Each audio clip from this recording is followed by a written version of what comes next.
Hey everyone, so in this video I'm going to talk about holding and relaxing as the ultimate exercise for healthy piano playing. And like with many other aspects of my physical methodology, I hope that this will help you to gain great speed, accuracy, and control at the piano. And in this case, it should greatly aid you in preventing soreness, of course in preventing injury of any kind. And on this channel, I hope to share with you strategies, thoughts, methods, etc., often of my own creation, that I hope will help you in your piano playing, hopefully other areas of your life as well. So I will say it's hard to talk about holding and relaxing without talking about other components of my methods. As I give examples, I'm sure that I'll weave them in many different contexts, and hopefully that'll help the concept to sink in and be imprinted in your brain, so to speak, in multiple different ways, because that's part of what will lead to deeper learning.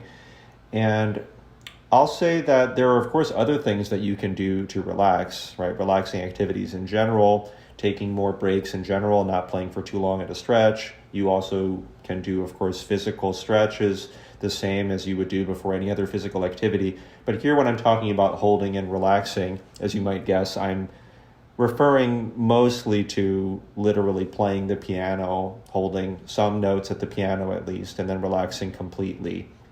I'm not speaking out against just relaxing when you're not doing anything, of course.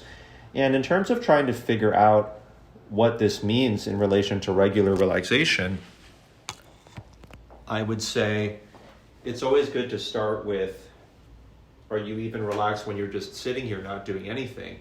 A lot of students may find that they're not. So if you have chronic shoulder things or chronic back issues, of course, that might go beyond what this video covers, and you should speak with possibly doctors or specialists about that. But let's assume that you feel relaxed, you feel fine as you're just sitting here.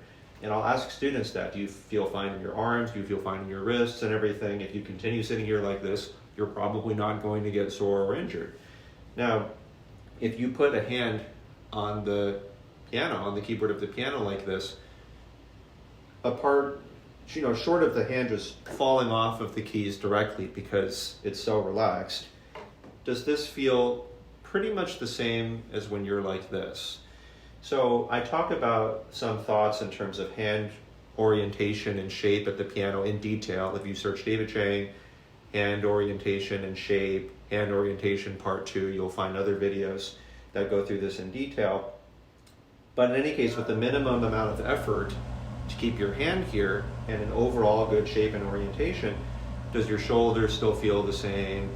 Does your arm still feel the same, elbow area, wrist? Does it feel just as loose and normal as when you're not doing anything?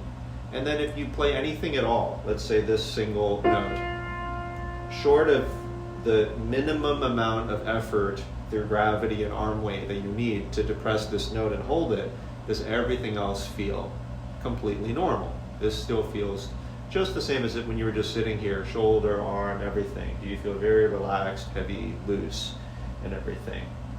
So that's what it is we're looking for. So you can see I'm kind of comparing these three things. Just sitting here, putting a hand on the piano with a minimum amount of effort, and then everything else still feels hopefully the same, more or less, as when I'm just sitting here. And then playing anything at all, whether it's a single note or more than one note, apart from that minimum effort, does everything else feel the same? And of course we're going to try to preserve a good hand shape and orientation the way that I talked about in some of those other videos. And just super briefly, the overall hand shape and orientation that I advocate is something like this. There's a little bit of a space. It's not overly curved or overly straight, although fingers can certainly be straighter in certain situations, such as black keys, large chords, but usually there's some curvature to them. And then corner of the thumb, often at the corner of the key if the chord is larger, or at least corner of the thumb, not being too thumb oriented. Again, if you search David Chang, hand shape and orientation, you'll find more detailed resources. There's other videos on this.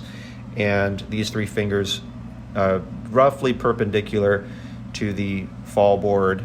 So something like this orientation roughly, including when we're on black keys.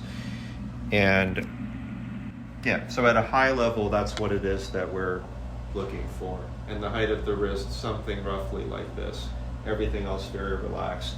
Now, in terms of what it means to be relaxed, as I've said in some other videos, ultimately relaxation is up to you. So for instance, let's say that there are fingers that are up in the air. Well, the teacher can see that, and he or she can say, oh, those fingers are in the air, and then we can learn to relax them. So when your hand is here, then you can just let your fingers relax, fall to the keys, so they're just resting on the keys. Let's say that there are some notes that are depressed a little bit, and I'll show from this angle as well too. So this would also mean some tension, most likely, unintentional tension. And so you would want to relax those so that you have no keys that are being depressed going down. And if your fingers are like overextended, hyperextended, if there is visible tension in other parts of your body, for instance, like my shoulder is very high, or my elbow is like stuck way out to the side, or my wrist looks really weird and it's much higher or much lower than normal, all of those things are things that we can see. And so the teacher can give some comments. Oh, you should watch the height of your wrist. It's like super, super high, or your shoulder is really high, or your fingers are in the air, or your fingers are depressing the keys. And it might even be a feeling. You look tense. It seems like you're tense. Because for instance, I can have my hand here and maybe I do look a bit stiff.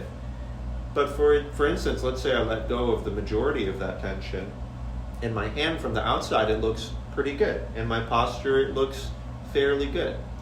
Well, this is relaxed, and then now I'm really, really tensing some fingers, and now this is totally relaxed again. And you can't really see it. And I can also tense my arm really hard, and then now I've relaxed it, and you can't really see it.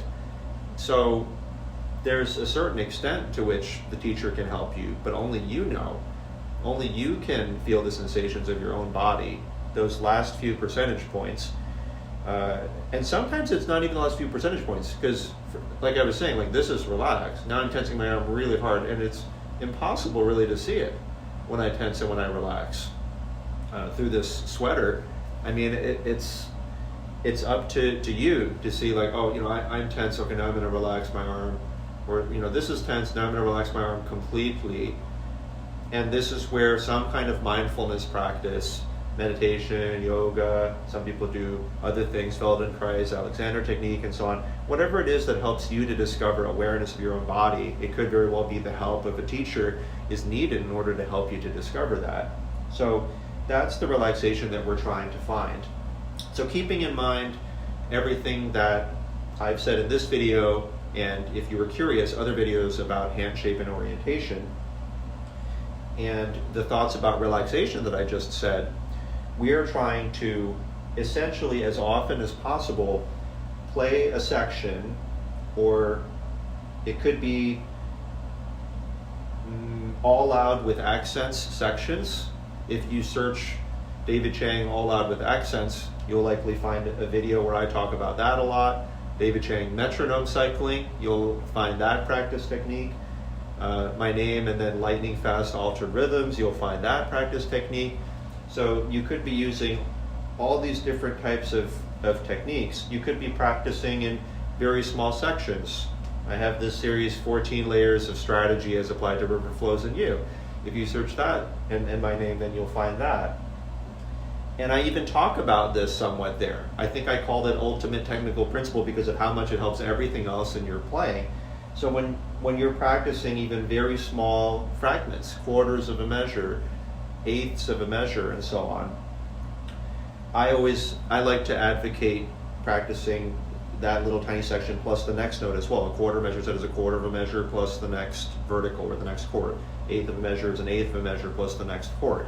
Well, when you reach the end point of any of those things that I just said, it is an excellent habit to hold that last chord, whatever it may be, and as you're holding the chords or notes, whatever they are, you relax your fingers, arms, wrists, everything, so that it comes back to this nice hand shape and orientation, and that ideal total relaxation that I've been describing throughout this video, and hopefully I'll continue to describe a little bit. So, because really the body is recording everything. It's not just the notes that you're recording and the fingers and everything. It's also the level of relaxation or the level of tension every time you practice any kind of little tiny section. So for instance, let's say that I were to play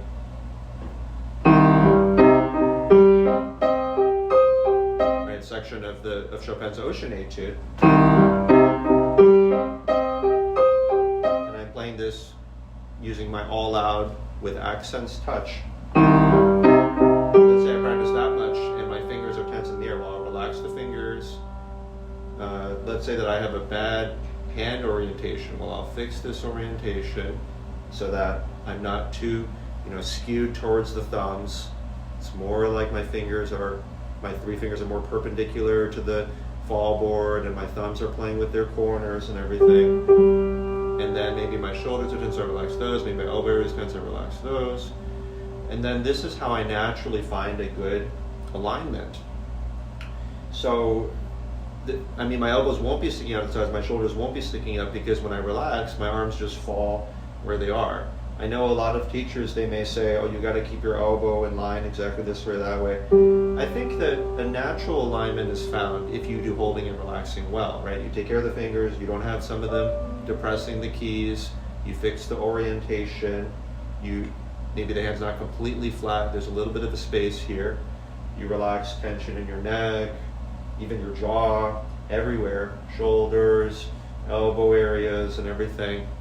If I'm playing way up here, hypothetically, let's say that I'm all the way over, so in order to get my weight a little bit more comfortably used, I'm probably going to lean over onto the right side of my behind here and keep my upper body roughly between my hands, and then everything else the same. Relax this, relax elbow area, shoulder area, and everything else.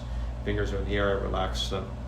So that would be one example. Let's say that I'm doing my lightning fast altered rhythms. So I'm playing like a, right? So in the holding and relaxing, again, I hold this, relax this, relax every single part of my body. And I would say that an even higher level of this, especially for some more advanced students, but even for beginners and intermediates as well too. So once you've relaxed the obvious, fingers in the air, wrists, arms, shoulders, everything, can you let go of even that last 5%, 3% of tension? So you just feel this really pleasant, it's a pleasant heaviness in the shoulders. It feels very loose and weighty.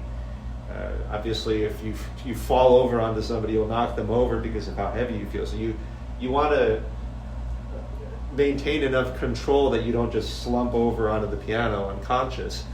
But short of just keeping yourself, so you keep yourself upright, but other than that, you just feel this nice, relaxed looseness, because, you can let go of the obvious tension, but can you really, right? So the difference between this, and maybe, like you've just had a nice, deep tissue massage or whatever it is that you like to do.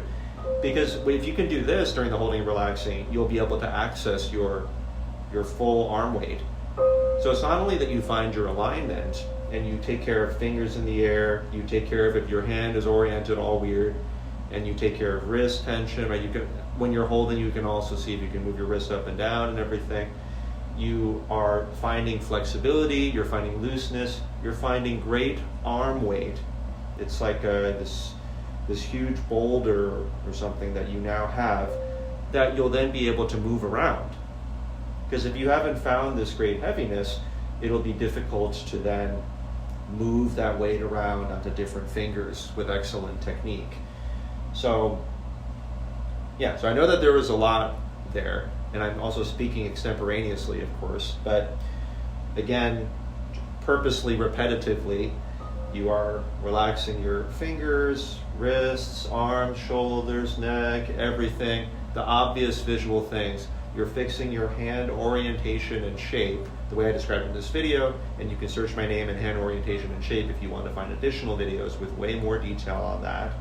And as you're holding, I think it's good if sometimes you move your wrists up and down, side to side a bit, as you continue to hold the notes, so that you can check if you have some flexibility as opposed to locking your wrists. And you are seeing if you can let go even of that last 5%, 3%, 1% of tension in your shoulders. So you feel this very pleasant heaviness that you then would be able to move around if you wanted to, instead of isolating just finger.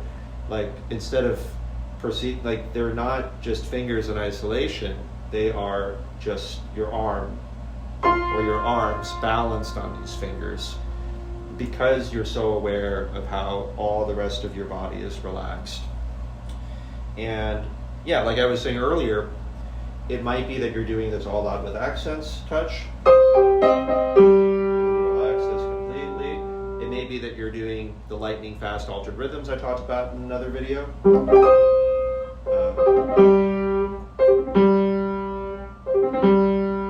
relax this completely. And it's not just as a component of the lightning fast altered rhythms or any of the other techniques I talked about. Like, in each one of these instances, you want to relax completely, and you also want to relax ideally instantaneously, not just with the lightning fast altered rhythms, but in every situation ideally. So for instance, if I'm playing,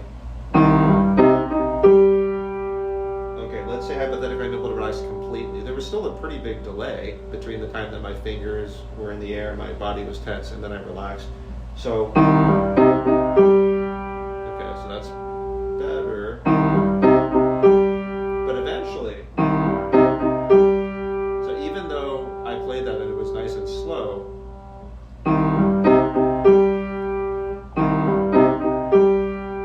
it's like a pretty much instantaneous relaxation. And then eventually your body will learn to probably not even be tense in that split second. It'll start to carry relaxation more and more through the entire motion. So whether you're literally playing super, super quickly, or you're playing very nice and slowly in tiny sections, it is still a matter of relaxing as quickly as possible and as completely as possible. And it might be helpful to focus on just one of those things first, if that's too much, right? So it could be that you're just focusing on relaxing completely. Take all the time that you need, and when you're ready, then you can start to relax completely faster and faster. I think that would be the sequence that I would advocate. Focus first on trying to find as complete a relaxation as possible, and then you can speed up how quickly you can relax. And it's a wonderful habit to get into, just in general, every single time you practice a little section. Because if I'm practicing, Chopin Etude Opus 10 number 4, if I go like this and I practice in small sections, hypothetically, okay, well, if I'm tense,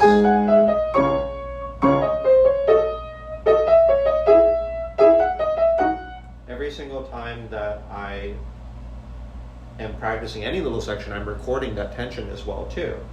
But if I, let's say that, this is completely relaxed. Okay.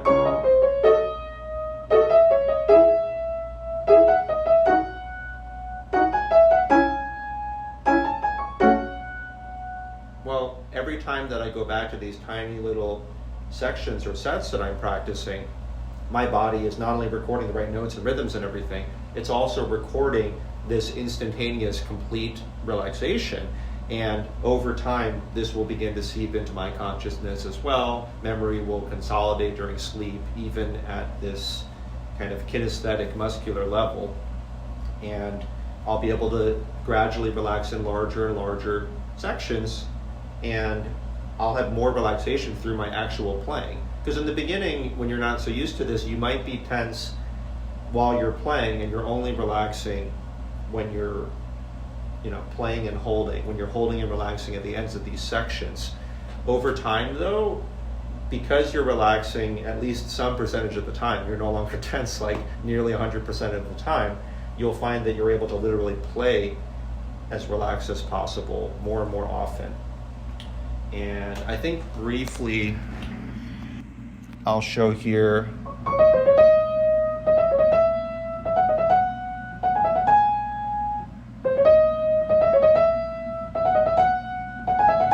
Right, so I'm really trying to relax completely and instantaneously. Again, if I'm, let's say that fingers in the air, relax the fingers, fix the hand orientation, If my arm is tense, I relax that. Shoulder is tense, I relax that. And I just make sure that I'm really nice and weighty in my arm and wrist and everywhere else. So maybe I'll put this here. Yeah, so this is just one part of my physical methodology, but I'd say it's a crucial one. Now it's just habitual for me to relax at the end of any kind of little section I'm practicing, whether it's a little section, large section. Many times I'll hold and relax. Of course, sometimes you could let go of the notes and relax too, because it's literally marked staccato or detached, right? So in case you had a question about that, I would say that it's worth it especially if you're not used to this. Let's say that there's the end of a given section is literally marked with a staccato or detached note. Might be helpful to practice still holding and relaxing that and making sure that you can relax while playing the notes. And then you can make the note or notes staccato or detached again. So yeah, I think it's worth it in order to improve how quickly you relax and how completely that you relax. Anyway, I hope that this was helpful. And if you did find it helpful, please like, subscribe, let other people know about the channel. Try to implement holding and relaxing at the very ends of any kind of section you practice. I know I talked about it in the context of all out with accents. I know I talked about it in the context of lightning fast altered rhythms. And talked about it in like little sections. You could do it in large sections. If you're doing just normal practice, I challenge you to, even if you're practicing kind of haphazard, get in the habit of any section you practice, hold the end of it, relax everything, fix your orientation, go through the tips that I talked about in this video. And I think you'll find that over time, you are relaxing more and more often and more completely, much more of the time. And I didn't really talk about it so much in this video, but believe it or not, for those that are playing like super virtuosic pieces and so on, the reason they cannot reach the next level of speed is because they're just not relaxing completely enough, and or they're not relaxing instantaneously enough. Their fingers tense for like a split second, and so that's what causes them to be a little bit late to the next note or not be able to reach the next level of speed. If they could only just relax totally and more or less instantaneously, they would be able to get to the next level of speed, accuracy, and or control. And so can you. All right, looking forward to the next one.